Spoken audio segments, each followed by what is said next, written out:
Social মিডিয়ায় সাম্প্রতিক এক বিতর্ক নিয়ে অবশেষে মুখ খুললেন কলকাতার জনপ্রিয় নায়ক ও সংসদ সদস্য দেব। অভিনেত্রী জান্নাতুল সুমাইয়া হিমির একটি নাটকের শুটিংয়ের দৃশ্য অনলাইনে ছড়িয়ে পড়ার পর থেকেই চলছে তীব্র সমালোচনা।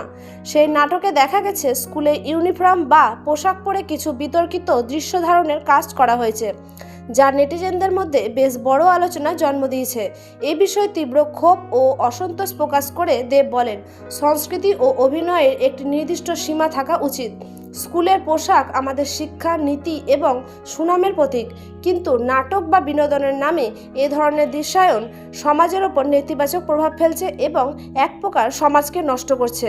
তিনি আরও বলেন, বিনোদনের শিল্পে কাজ করার ক্ষেত্রে সামাজিক দায়িত্ববোধ বজায় রাখা অত্যন্ত প্রয়োজন। তবে এ নিয়ে নেটিজেনদের মধ্যেও চলছে ব্যাপক আলোচনা ও বিতর্ক।